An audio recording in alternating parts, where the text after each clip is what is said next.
On Saturday, played Cincinnati to a 2-2 draw. The U.S. men's national soccer team beat Canada in penalties in Gold Cup quarterfinals action, and Sepp Straka won the PGA Tour from the John Deere Classic. WSIC weather calls for partly sunny today, slight chance for a shower with a high near 84.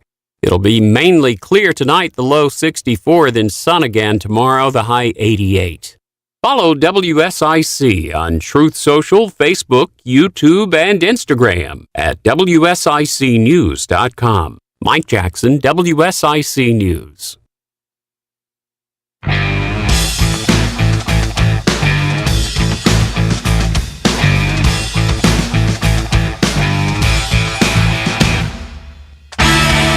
And hello, welcome back to the Scoreboard here on News Talk WSIC. Let me get situated over here. Woo! Running around like crazy before the show starts. Happy Monday, everyone. Good Monday today. We have quite a bit to talk about. Whew! I'm a little out of breath, man. If you were listening to the station on the radio and you heard a little bit of dead air there, we do apologize. It's still early in our new cycle of shows here, so we're working on getting everything fixed, but we are here live at News Talk WSIC. This is the Scoreboard. I am Joe Berg. If you'd like to be a part of the show, 704-873-1400. Whew, man. I'm a little out of breath right now. We gotta slow down. Tim's looking at me from through the windows, and he's laughing at me because we were running around I'm trying to get my water. Man. All right, let's get into it because we got a lot of sports to talk about. It's a Monday, so usually on Mondays, we got to talk about everything that happened over the weekend. So let's go ahead and get started without any more delays here because I have quite a bit to talk about. The first thing I want to talk about is the NBA. And this might actually take more than this first segment. We might have to continue talking about the NBA in the second segment. But for those who are unaware, the NBA on Saturday announced that they will be introducing a new in-season tournament. Now, what does that mean? Okay. If you're familiar with European soccer, it's kind of like what they do in European soccer. So during the season, they'll have normal games, all throughout the year, regular season games, but then there'll be special cup games where you can compete in a match, and it's like a round robin and then knockouts, and then you can be a champion and win a cup during the regular season. That's kind of what the NBA is getting at here. So let's talk a little bit about this. So the NBA in-season tournament is going to be a new competition for all 30 teams that will debut in the 2023-2024 season. The inaugural in-season tournament tips off Friday, November 3rd and culminate with the championship on Sunday, December 9th. Semifinals and championship will both be in T-Mobile Arena in Las Vegas. So there's going to be a group stage and a knockout stage, and it's quite a lot of things to digest here. We have tournament details. There's groups between the conferences. I'm assuming that you're going to play each other, in the group, which obviously you are here. And, once you have the group stage, you have your head-to-head, you have your point differential, total points. That's how they're going to do all this. So after the group stage, a certain amount of teams are going to go into the knockout stage. It's going to be really weird. I'm going to be honest. I don't know how I feel about it because the NBA announced that all of the in-season tournament games are also going to count towards the regular season. And I know why they're doing this, actually. So if you've been watching and paying attention to basketball over the past 4 or 5 years or so, the viewership has gone down quite drastically. Now, I think it has to do with a lot of things. Number one, the regular season not meaning as much ever since they introduced the play-in tournament. Ever since, teams that I remember a few years ago, it was normal for teams to make the playoffs with a sub 500 record. So I think what the NBA is trying to do here is get a little bit of excitement going for their season in the middle of the year, because basketball really doesn't pick up, at least like nationally and where we're paying attention to it, until after the football season ends. And that's not until February. So with this new in-season tournament going from early November to early December, they're going to get a little bit more attention on them. I don't know how successful it's going to be. I mean, it's going to be some honors are included in this. They're going to get some bonus pay in this, which, I mean, I guess good for the players, but they're already getting their contracts, and these are tournament games that count towards, I don't know. Well, let's go ahead and move forward to the knockout round here. So 8 teams will advance to the knockout rounds. The teams with the best standings in group play games in each of the 6 group and 2 wild cards, the team from each conference with the best record in group play that finished second in its group. So I was talking about groups being a big part of this. So we have 3 groups per conference, 3 groups in the East, 3 groups in the West. So there's some interesting groupings here, and apparently this is all random, and there's like 6 different ways that they randomized this to place teams. 5 different pots. It was a lot, and I don't know if this is really going to matter. I'm gonna be curious, because it's the middle of the NBA season, or in the NFL season, in November, December. Early December is like crunch time for the NFL. You're really, from end of November on, early in the season, you can have a couple of mistakes and not be completely out of it. But when you're starting to falter in November, December, that's when you can make or break your playoff hopes. And the NBA is not relevant during this time. Now, what they're trying to do is become relevant, and I don't know if this in-season tournament is going to matter. Now, it's the first one. If they had been doing this for 10 years, maybe it would work. But it'll be interesting, because as we move along and do this year after year after year, is it going to become something where we're actually going to get excited about the in-season tournament, where you can have a quote-unquote championship and different honors that you can win? Maybe there's an MVP of the in-season tournament. Maybe there's a finals MVP of the in-season tournament. And there could be, cash bonuses attached to all of this stuff that'll help with not only the players wanting to play in the regular season, which has been an issue for the past few years, but the interest level of the fans, because that's really what this boils down to, is getting the fans back involved early in the season. 704-873-1400 if you want to call in. We're talking sports here on the Scoreboard.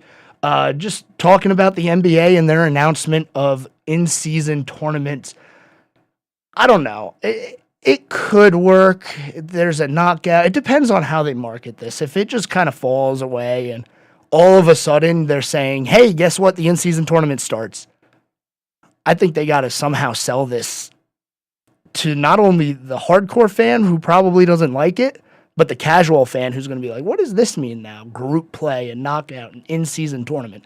So the good news is there's only going to be a certain time frame where these games are going to take place. So they said on Tuesdays and Thursdays, except for Election Day, which is, I believe, November 10th, they're going to have only in-season tournament games. So if there's a Tuesday or a Thursday within that time frame, it is a tournament game. It counts towards the regular season, but it is technically a tournament game. It's going to be confusing. I know there's going to be a whole bunch of confusion early in this, and I don't know if the players in the NBA always give the best interviews. It's going to be fun after like the first game or two of this in-season tournament. Who is going to be happy about this? I can just tell you right now, players like LeBron's probably not going to be too happy about it. I wonder if Steph Curry is going to be okay with this. Kevin Durant, what are they going to say? Especially players who like to load manage. What is it going to be? Anthony Davis might be happy about this because some way for him to shine a little bit when he never does. But I don't know. I'm going back and forth. It's going to have to see what happens when we get to that time. Okay, we're coming up on a break here. Just want to talk about a little bit more of what we got in store for today. Charlotte FC played on Saturday, excuse me. We had the NASCAR weekend at Atlanta. Man, what a weekend it was at Atlanta. And later on today, we have MLB All-Star activities. Over the weekend, we had some activities. The Home Run Derby at 8 o'clock is going to be today. Tomorrow, the All-Star game. And then it's the back half of the MLB season. But we'll get to all of that. And I have some questions for NASCAR on what they think is acceptable and what they think is unacceptable, because it seems like whenever there's a rain or threat of rain, and this is kind of previewing what we're going to talk about there, if there's a rain or a threat of rain, they either throw the caution way too early or they wait way too late until it's actually raining on the track. So we'll talk a little bit about that on the other side of the break here. It was a good race, though. I do have to say, as much as I rag on the new Atlanta format, the race itself today or on Sunday was not that bad. But we'll talk more about that on the other side of the break. You are listening to the Scoreboard here on News Talk WSIC. 704-873-1400 if you would like to call in. We'll see you on the other side of the break with some MLB and some NASCAR talk.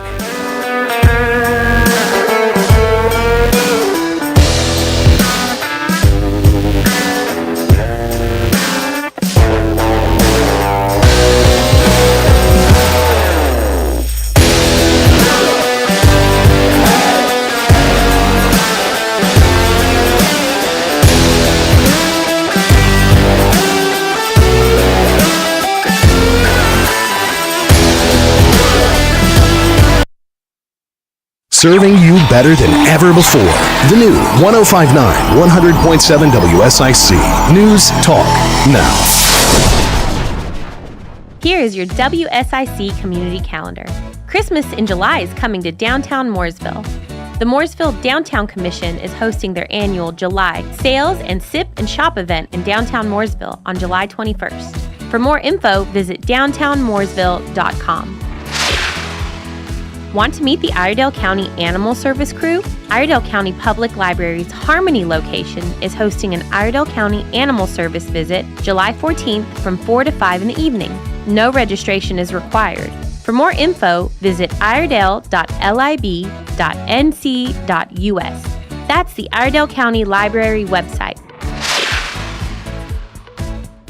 Do you enjoy making pottery?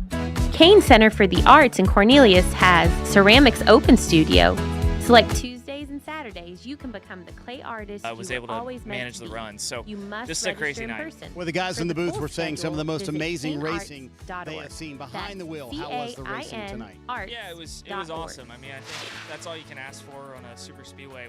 The Wild Goose Festival is coming to the Van Hoy Campground in Union Grove, July 13th behind the wheel. How was the 16th. racing tonight? This festival is for all the music and art lovers of the area.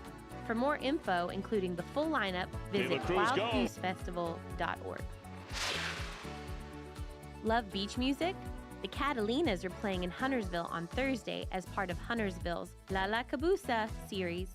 Bring your own chair or blanket for seating. There will be a food truck and beverage vendors on site. Thursday from 6 to 9 p.m. at Veterans Park in Huntersville, the Catalinas. Have an event you would like to tell people about? Yard sales, estate sales, and everything in between? Visit WSICnews.com and click on events to submit your event today.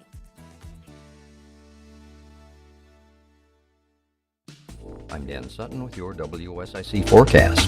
For tonight, we'll have a low around 64 and light and variable wind. Tuesday, mostly sunny with a high near 88 and light west winds around 6 miles per hour. Tuesday night, mostly clear with a low around 67 and southwest winds around 6 miles per hour. Wednesday, sunny with a high near 90 and southwest winds 5 to 8 miles per hour. Wednesday night, mostly clear with a low Breaking news, expert analysis, and the stories that matter most, all in one place. I totally acknowledge seeing flames is a scary situation. WSIC News Talk Now. Where the heart of Lake Norman lives. WSIC News Talk Now.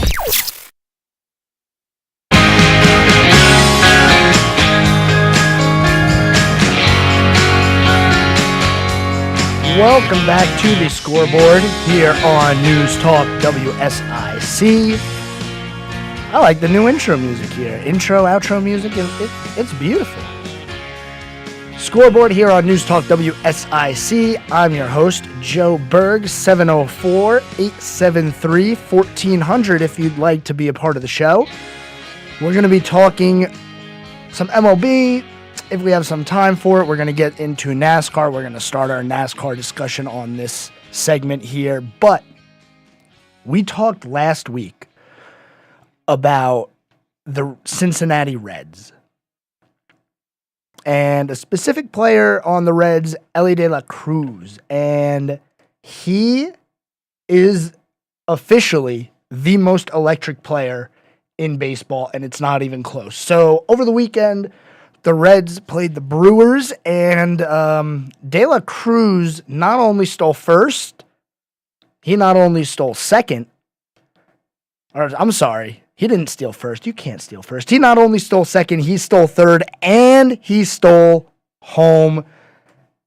This is the most electric player in baseball, and I'm going to play the clip for you. That way we can all see it and hear it and see and hear what it sounded like. But this is what we have to look forward to tomorrow in the All-Star game is electric players like this, young electric players. So without any further ado, I'm going to let Elly De La Cruz and the Reds take this, and you just hear and see what he did for yourself. De La Cruz goes. Pitch called a strike, throw down on a skip late. Another steal for Elly De La Cruz. That's his 14th swipe, caught just twice in the show. Well, Contreras did not even have time to get up to set his feet. He had to throw it from his knees. He takes off again. Pitch down and in, fade throw. There's no chance. Two steals. De La Cruz had already looked a couple of times at Brian Anderson, knowing that if he got a jump, he's going home. The throw. He stole home. The most thrilling man in baseball stole second, third, and home. And that call is absolutely correct. He is the most exciting, the most thrilling, the most fun player to watch in baseball right now. I love it. I think it's so much fun just watching him play the game of baseball. He has fun. He hustles every time.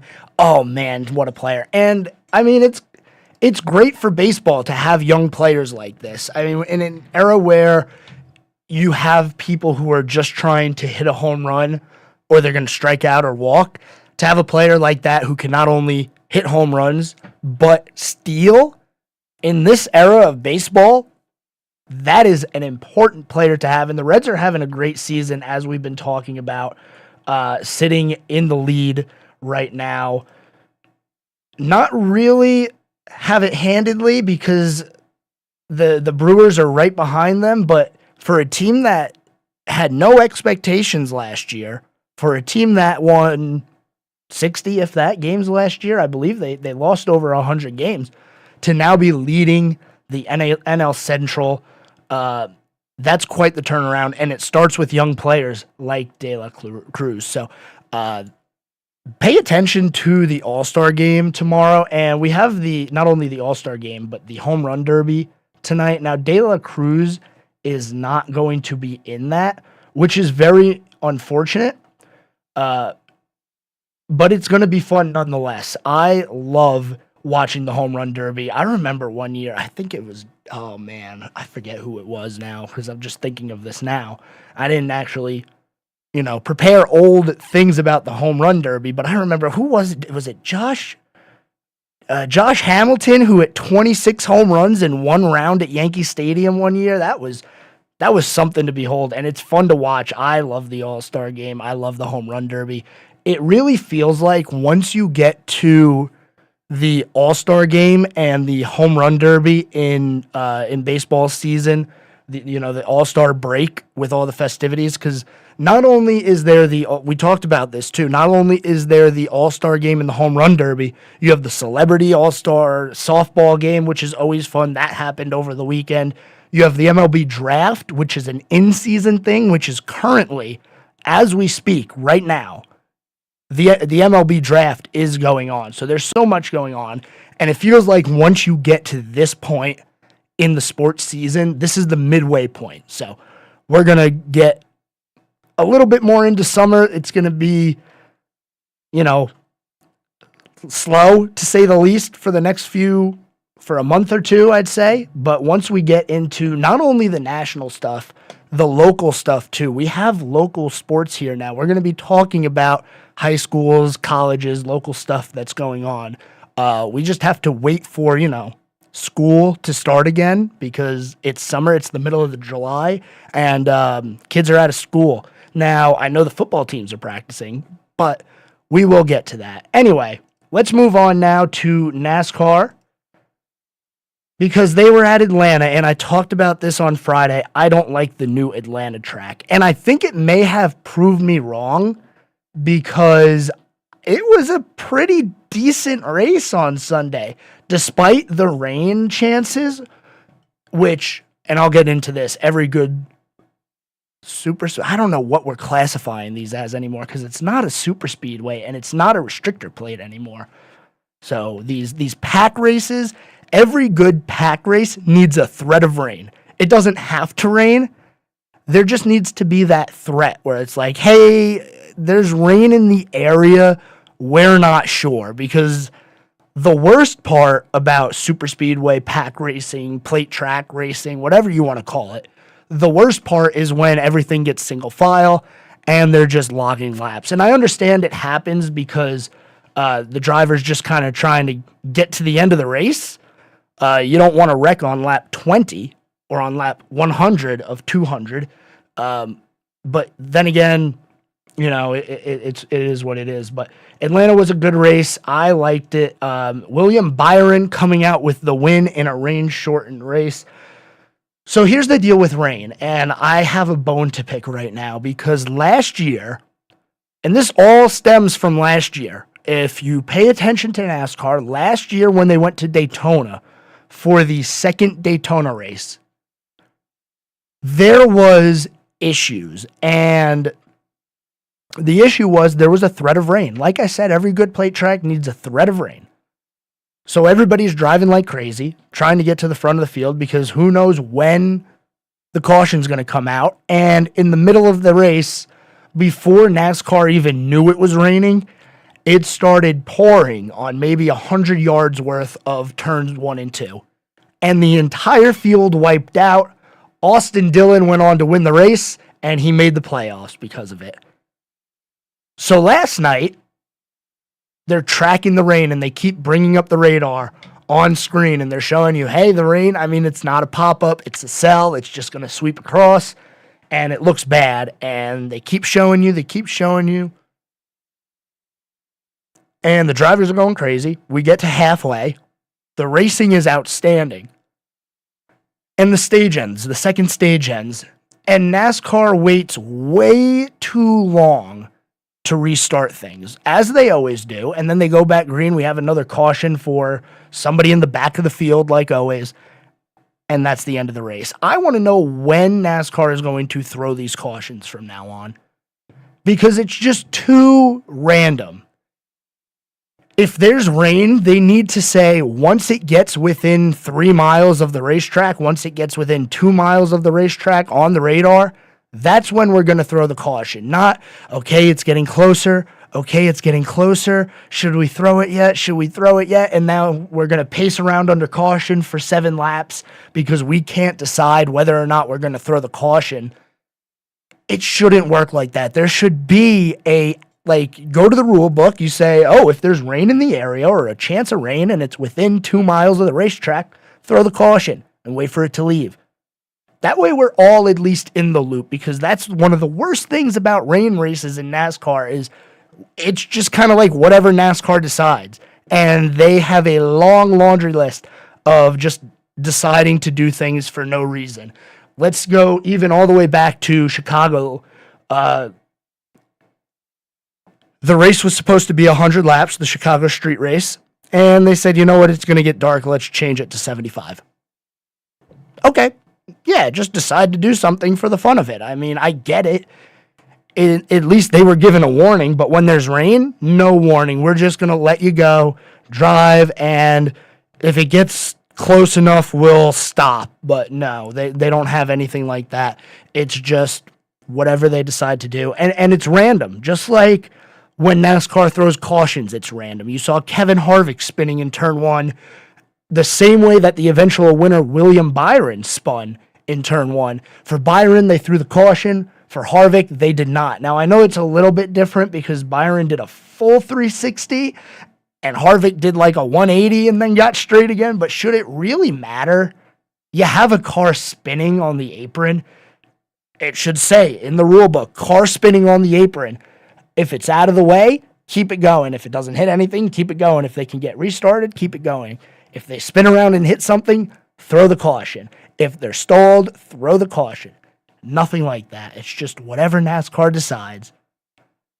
I know I kind of went on a little bit of a rant there about NASCAR and their officiating, but it happens all the time. It's one of the biggest things about NASCAR that people complain about is the officiating and how they rule things. And remember, boys have at it. Whatever happened to that? They get in trouble for fights now. At least Ross Chastain didn't when he hit Noah Gragson in the face, but I gotta slow down here. We're coming up on a break. If you want to talk NASCAR, I hope you do, because I'm going to be talking about it on the other side of the commercial. 704-873-1400. Let me know what you think. Do you like the new track? Do you not like the new Atlanta track? Was that the best race so far at the new Atlanta? I guess you want to call it a configuration? Let me know. News Talk, WSIC. This is the Scoreboard. I'm Joe Berg, and I'll see you on the other side of the break.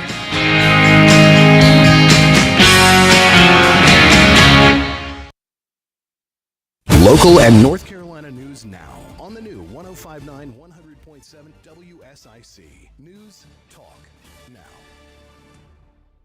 Packages start at $29.99 a month with signed agreement. Restrictions apply. Speak to a representative for complete offer details. See Vivint.com for license details. Terms and conditions apply. Homeowners, if you're looking for the best in home security and smart home technology at a price you can actually afford, we have great news. Now you can get Vivint's award-winning home security systems starting at about $1 a day.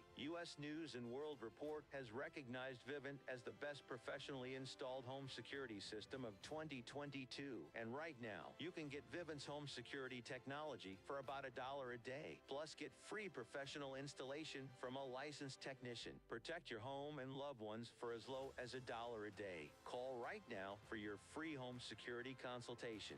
800-613-8053.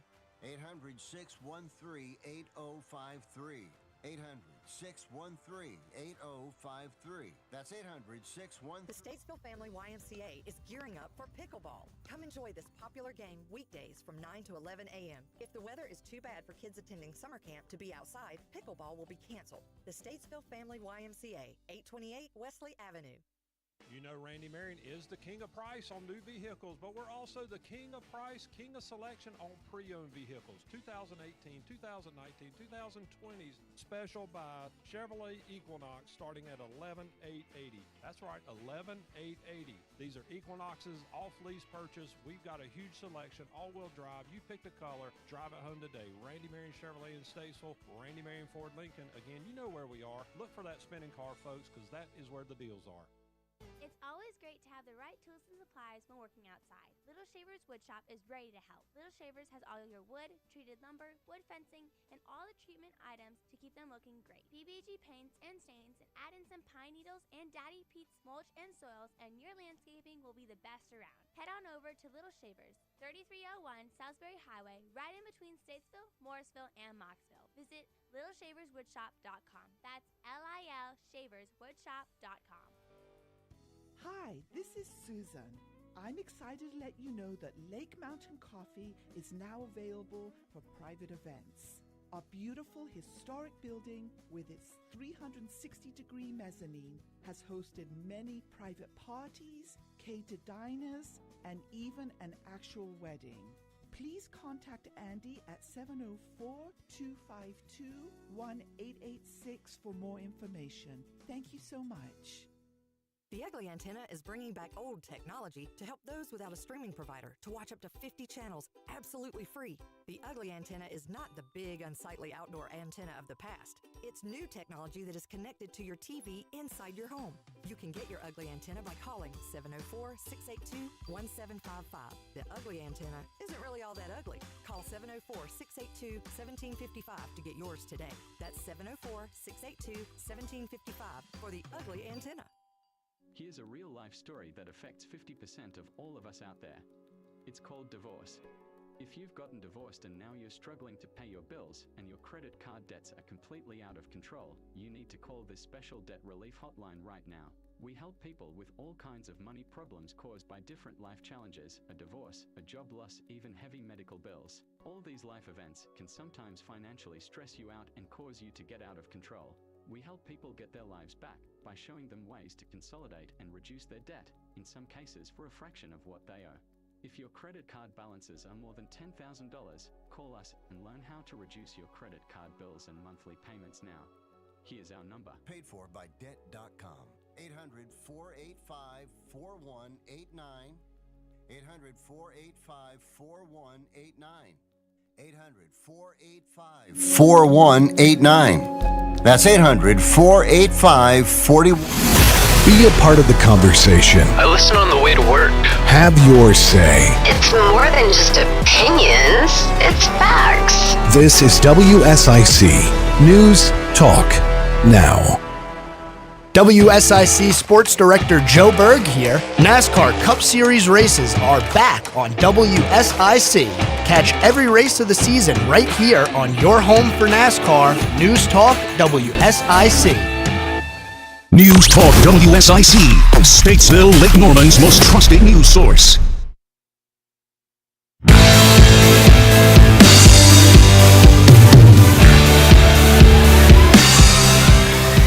Welcome back to the Scoreboard here on News Talk WSIC.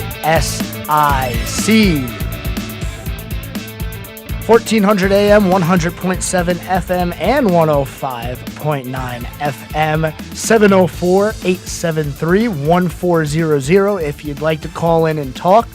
Thanks to everybody listening on the radio, watching the streams on Facebook, YouTube, Twitter, wherever else we're streaming. We're streaming like almost everywhere now. It's amazing. The new owner, Justin Kazepis, has done a very good job getting us as out there as possible in the local community. So let's go ahead and continue. When we left on break, we were talking about NASCAR and race winner William Byron.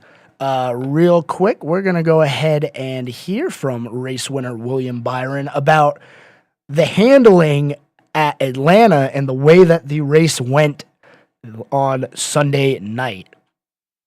Yeah, I think that's all you can ask for on a super speedway. We want handling to matter. We want to be able to drive the things, and I felt like the first stage was really fun. I was able to make some moves on the bottom, and you're lifting every corner, so it's really it's different than a 550 old style race, but it's more packed up, but it's still handling matters, and guys can make aggressive moves. So I was certainly edgy back in traffic, but Rudy made it, like I said, a good call, and we got it towards the front, and sometimes that's what it takes. Just thankful for the whole team and just staying in it, because we were a lap down, and it could have been over.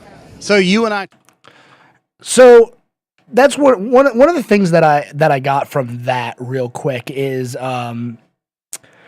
the fact that these new horsepower engines at Atlanta, he has to lift in the corner. And you heard what he was saying. It's a little bit different than what they used to do at the super speedways or restrictor plates. We still don't know what they're calling them. I hear them called every different thing. So I'm just going to call them super speedways.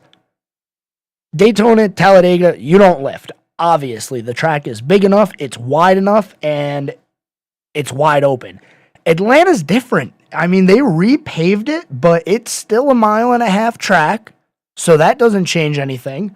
It's still pretty narrow. They didn't add more track, really. They opened up the dog leg in the front stretch a little bit, just because if you looked at the way it was beforehand, it was not going to work for cars that are going to be bunched up in a pack trying to mimic Daytona and Talladega style racing. So they opened up the front stretch dog leg a little bit. They made the back stretch a little wider. It's now a double yellow line, meaning you can't pass below the line.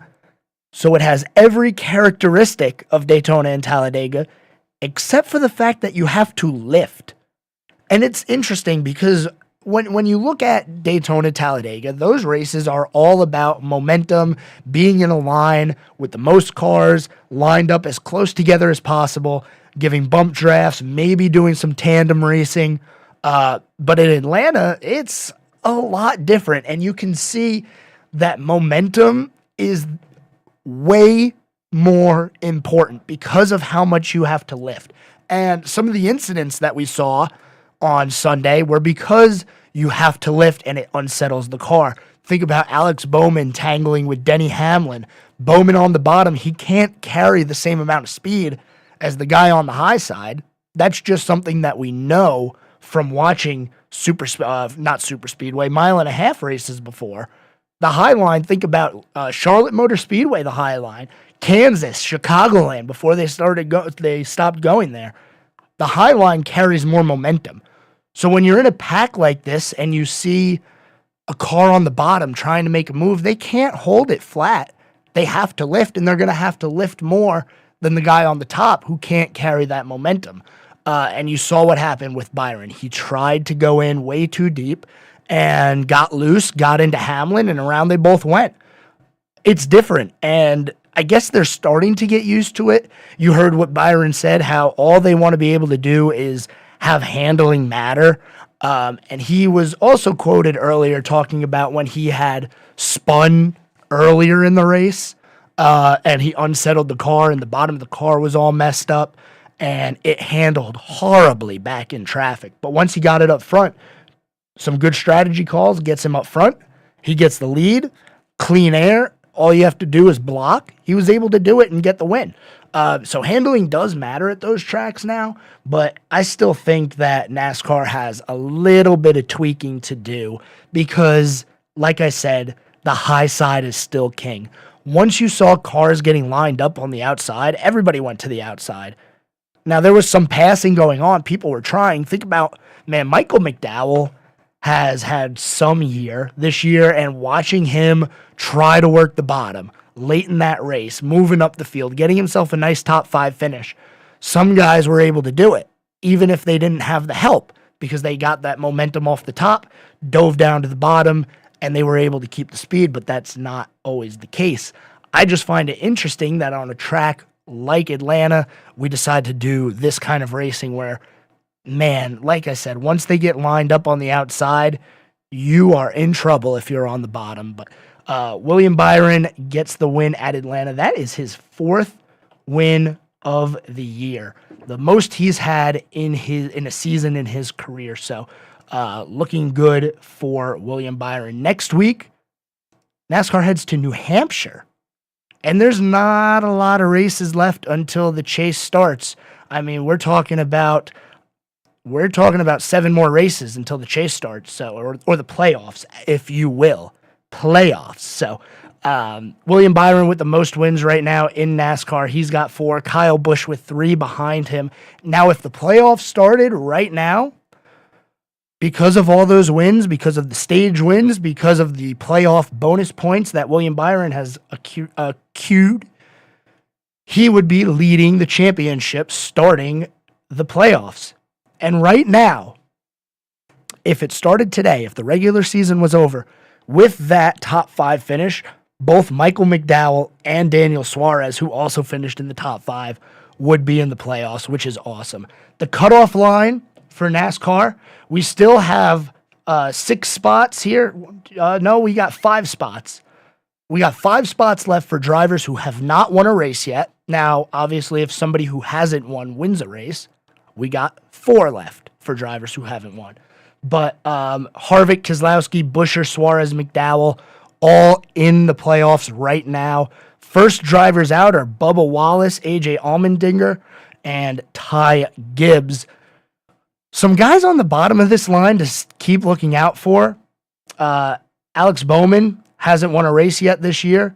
Chase Elliott, we talked about his injuries earlier last week and how he is going to need a win. He has 7 races less than most of the field, yet he's only 60 points out of the playoffs. So not only can he make it on points, but if he gets a win, he's going to be in. Other drivers, Eric Almirola, Eric Jones, Austin Dillon, all of those guys can win.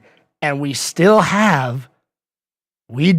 have one more super speedway race to get to. That'll be Daytona later in the year. The last race, I love that NASCAR does that. They put Daytona as the last race before the cutoff, because if you win Daytona, you are in the playoffs, and it's always fun to see. But New Hampshire this week should be an interesting one.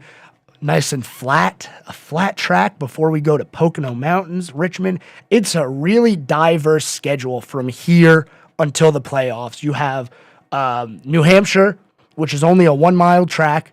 Pocono, which everybody knows what turn for. There's only 3 corners. Then you go to Richmond and Michigan, which couldn't be 2 polar opposite tracks. Indy road course racing.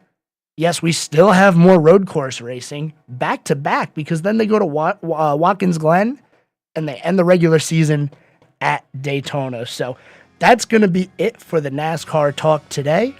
When we come back, we're going to talk a little bit about Charlotte FC, because, oh my God, they keep doing it. They keep doing it. So stay tuned.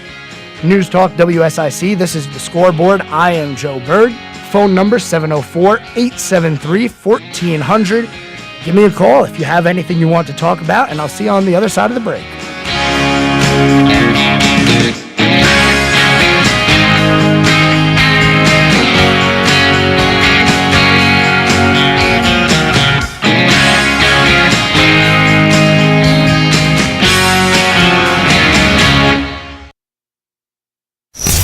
From Statesville to Huntersville, serving you better than ever before. We're keeping you connected. WSIC News Talk Now. Here is your WSIC community calendar. Christmas in July is coming to downtown Mooresville. The Mooresville Downtown Commission is hosting their annual July Sales and Sip and Shop event in downtown Mooresville on July 21st. For more info, visit downtownmooresville.com. Want to meet the Iredell County Animal Service crew? Iredell County Public Library's Harmony location is hosting an Iredell County Animal Service visit July 14th from 4 to 5 in the evening. No registration is required. For more info, visit iredell.lib.nc.us. That's the Iredell County Library website.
Talk WSIC. Join me, Darren Streblow, for the Darren Streblow Comedy Show, Sundays at 6 p.m.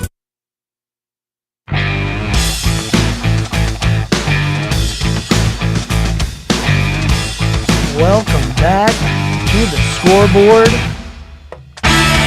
here on News Talk WSIC. I'm having some headset problems. If you're watching the stream on Facebook or YouTube, I got headset problems.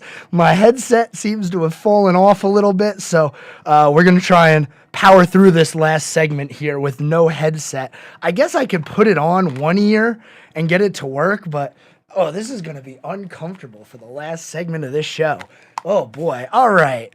News Talk WSIC, 1400 AM, 105.9 FM, 100.7 FM. If you would like to call and be a part of the final segment of the show here, 704-873-1400. We've covered a lot today. We talked about the NBA and their new format, their new tournament, their new fun thing that they're doing, the in-season tournament. We had NASCAR over the weekend, William Byron getting the win, and now let's talk about everybody's favorite team who can't win or lose, Charlotte FC. Yes, they cannot win or lose. I've never seen anything like this. Now, granted, I don't watch too much soccer. It's a little bit harder to find the MLS. Premier League's a lot easier to find on normal television. But let's take you back here. We're going to take you back to June 10th, exactly 1 month ago. 1 month ago on June 10th, Charlotte FC was in town playing the Seattle Sounders. 3-3 draw. Fast forward to June 21st, they played the Red Bulls, 2-2 draw. Montreal, 0-0 draw. NYCFC, 1-1 draw. And on Saturday, yes, you guessed it, you're correct. If you said that Charlotte FC played to another draw, you would be correct. That is 5 in a row. That extends the streak that they have. I'm done with this headset. That extends the streak that they have for not losing.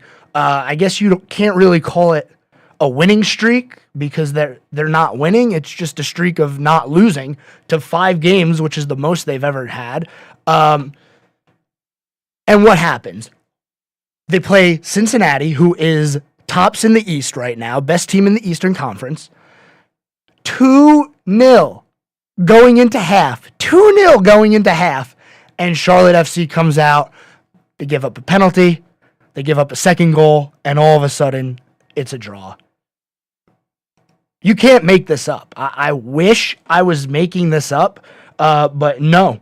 And I'll tell you what. If I'm Karol Swiderski for Charlotte FC, I'm a little bit upset. You put in 2 goals for your team early, and they can't hang on. They haven't been able to hang on for a month now. I mean, Charlotte hasn't won a game since May. They beat LA Galaxy 1-0 on May 27th. That's quite some time between wins, and some heads are going to turn because they're not going to be moving up in the standings at all if they keep playing to a draw.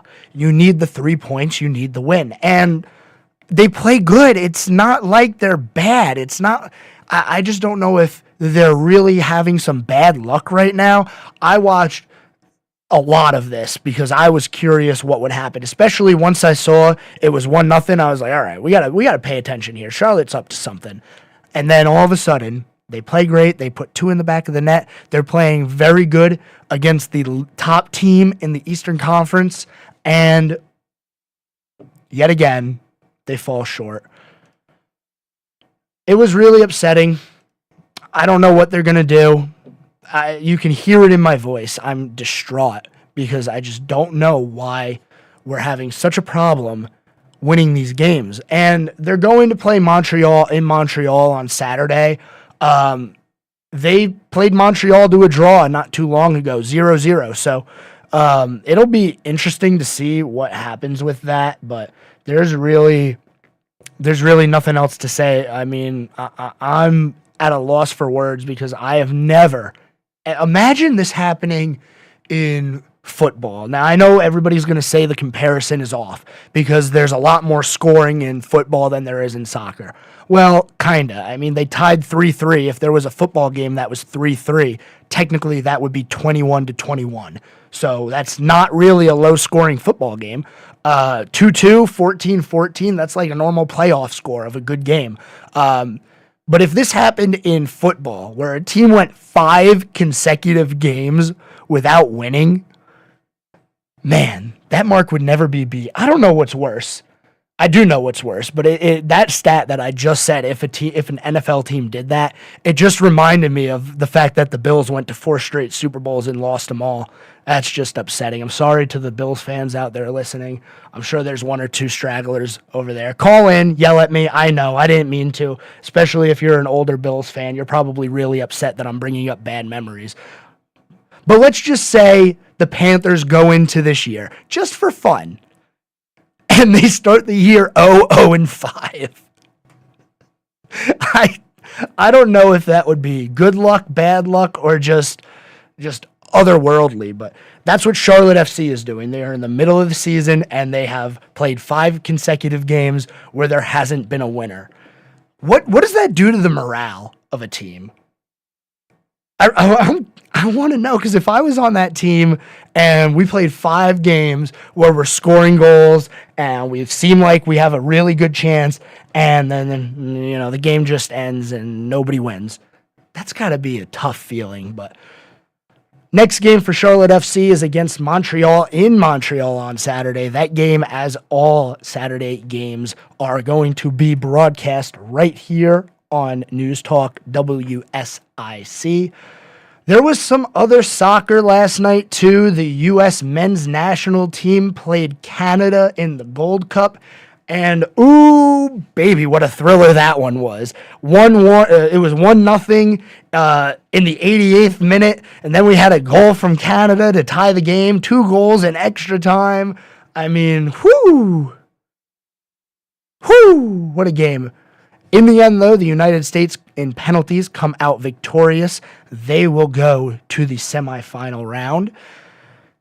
I love watching these Gold Cup games now because Team USA, we've heard it. I've heard it at least. If you pay attention to soccer and what's going on with the national teams, we already know the women's team is probably the best in women's soccer right now, but the men's national team hasn't been good. They missed the World Cup a few years ago. Everything you've been hearing, even dating back to the World Cup that we just had in November, everything you're hearing is just wait until this group of players gets a little bit older, then we're really going to be able to tell if they're going to be good. And the World Cup comes to the U.S., to Canada, to Mexico in 2026. So they have some time. They have the automatic bid because it's going to be in their home country. No need to worry. But these Gold Cup games are a great way to see where we're at. Canada is no slouch, and the U.S. put together a really, really good game, and they were able to come out on top. The CONCACAF Gold Cup, I mean, it's always a fun time watching that. So hopefully USA can capitalize on this momentum that they have, because even winning like I said, it really doesn't matter for them right now. They don't need to qualify. They just have to worry about getting to the World Cup healthy. But we're going to see if we can squeeze a caller in here, and I'm going to use these messed up headphones because it's the only way I'll be able to hear these. But thanks for calling the Scoreboard here on News Talk WSIC. What do you got for me today? Hey, Joe, long-time listener, first-time caller. I know that the USA recently got placed, I think, 11th in the world. What do you think the feasibility is that they actually have a shot at winning in our home country in 2026? Because I feel like everything's kind of mounting towards that, especially as they get better and better. Especially with playing like basically a C team in the Gold Cup last night. Yeah, and that's the thing, is a lot of the stuff in the Gold Cup that they've been doing. I mean, Pulisic's played, I think, once or twice so far, but I don't know if I would put the expectations that high yet. For me, at least, seeing what they did last year making it to the knockout stage, that was a step in the right direction. And if they can just build on that, I would love it more than anything if the U.S. could just win a knockout stage game, because we haven't done it in so long. The program is really starting to improve. We've had chances before. I think back to, was it 2012 against Ghana, where Tim Howard just had the game of his life. I think back to stuff like that before we even, get to what the team could be now, where we've had those chances. 1, maybe 2 wins in knockout stage is what I would put the expectation level at right now. But like I said, the tournament's not until 2026, so they have time to keep growing together and see what these exhibition games as we get closer to the World Cup is going to be. What do you think? Do you pay attention to U.S. men's national soccer a lot? I've been more and more listening. I mean, like when it comes to soccer, I grew up playing it, so I had a lot of experience it, but not really pay attention much to the international side, I guess is the best way to put it. I think there's a good chance that, especially with being 4 years away, they have a really good shot at winning a knockout game at the very least.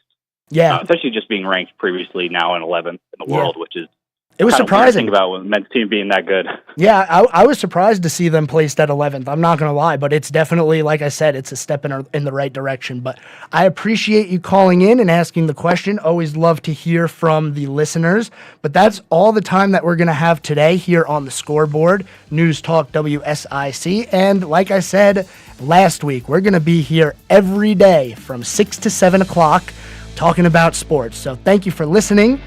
I'm Joe Berg for the Scoreboard here on News Talk WSIC, and I'll talk to you guys tomorrow.